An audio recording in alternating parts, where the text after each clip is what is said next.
Mesdames et messieurs, bienvenue sur l'hippodrome de Cagnes-sur-Mer pour ce mercredi 21 janvier 2026, avec les trotteurs à l'honneur.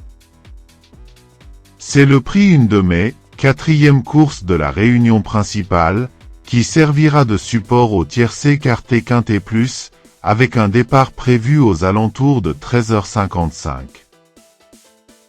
Au programme, une épreuve de trot attelé, dotée de 58 000 €, disputée sur les 2925 mètres, réunissant 14 partants âgés de 8 à 11 ans, n'ayant pas gagné 500 000 €. Entre chevaux locaux bien affûtés et concurrents venus de la région parisienne, la lutte s'annonce intense.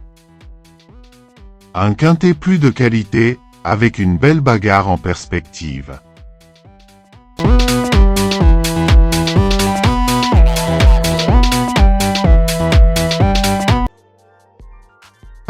Héraldique. On commence avec Héraldique. Alors lui, clairement, c'est le moins riche du lot et ça se ressent quand on regarde son profil. On ne l'a plus revu en compétition depuis le mois de novembre, donc forcément, ça pose question sur sa condition actuelle. Est-ce qu'il est vraiment prêt? Est-ce qu'il va manquer d'une vraie course dans les jambes? Difficile à dire. Maintenant, le petit point positif, c'est qu'il sera présenté déféré des 4 pieds, et ça, chez ce genre de chevaux expérimentés, ça peut parfois provoquer un petit réveil. Mais soyons honnêtes, ce n'est pas une base, ce n'est pas un favori, et même pour une place, il faudra vraiment que tout se passe parfaitement. On garde un doute très sérieux. 2. Golden Visé. Ensuite, Golden Visé. Un cheval qu'on connaît bien, avec beaucoup de métier, mais qui commence clairement à accuser le poids des années. Sa dernière sortie à Cagnes, fin décembre, n'était pas catastrophique, loin de là, mais pas non plus suffisamment convaincante pour en faire un choix prioritaire. Aujourd'hui, il va courir pieds nus, ce qui est un signal intéressant, car son entourage tente quelque chose. Malgré tout, dans un quintet comme celui-ci, j'ai du mal à le voir jouer un premier rôle. Pour moi, c'est plus un cheval capable de compléter l'arrivée, avec un bon parcours caché, plutôt qu'un vrai candidat à la victoire. Petite chance, sans plus. 3. Grégor. Passons à Grégor. Lui, c'est typiquement le genre de cheval que le classement brut ne raconte pas toute l'histoire. Sa dernière course du 8 janvier à Cagnes est meilleure que ce que laisse penser sa place à l'arrivée. Il a fait un effort intéressant et n'a pas démérité. Dans ce lot de chevaux âgés, très homogène, Grégor a largement le niveau pour venir chercher une petite place, surtout si le rythme est soutenu et que ça roule devant. Ce n'est pas une priorité absolue, mais l'écarter totalement serait une erreur. À garder en bout de combinaison. 4. Grethoff Madrick. Ici, on arrive sur Grethoff Madrick, et là, attention. Sa fin de course du 27 décembre à Cagnes a été franchement très plaisante. Il a montré un vrai changement de rythme pour finir, ce qui est toujours bon signe. Certes, ce n'est pas le cheval le plus régulier du monde, mais aujourd'hui, il sera déféré, et quand il court pieds nus, il est souvent capable de se transcender. Dans ce quintet, il peut clairement surprendre beaucoup de monde. C'est typiquement le genre de profil que j'aime bien glisser dans une sélection. Joli coup de poker possible. 5. Héros des Mottes. Parlons maintenant de Héros des Mottes. Sur le papier, il retrouve un lot plus dans ses cordes que lors de sa dernière sortie, ça c'est vrai. Mais alors? Quelle rentrée triste pour sa première course de 2026.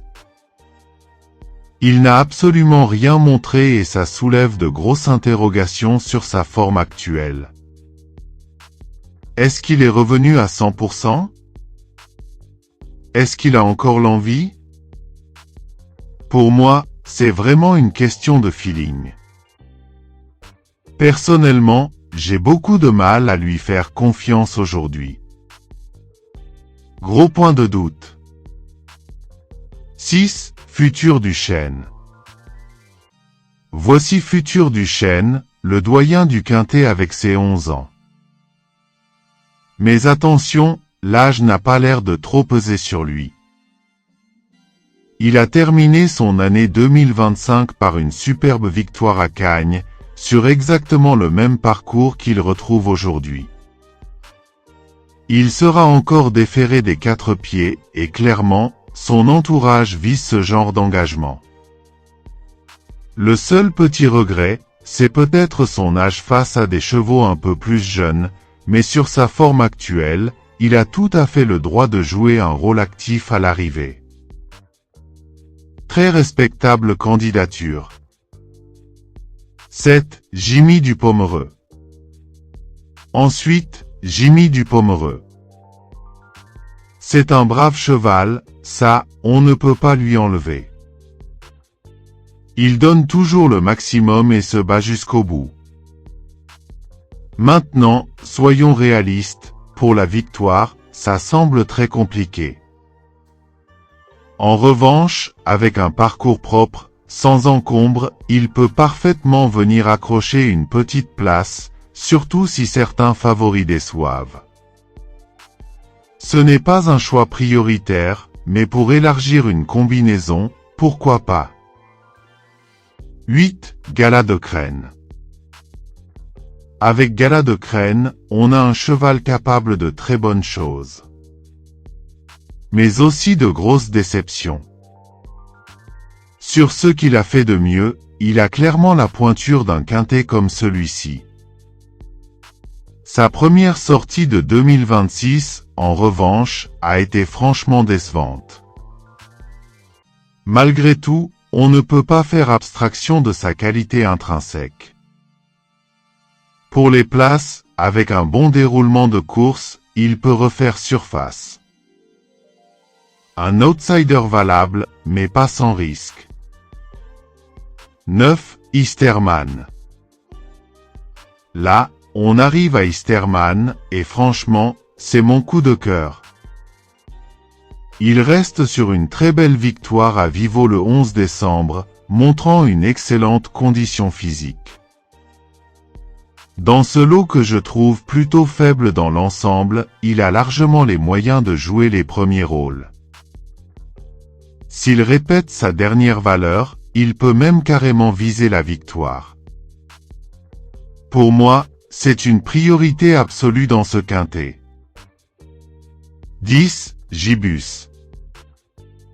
Parlons maintenant de Gibus. Autant sa dernière sortie de 2025 avait été très encourageante, autant sa rentrée en 2026 a été totalement décevante. On n'a rien vu de positif.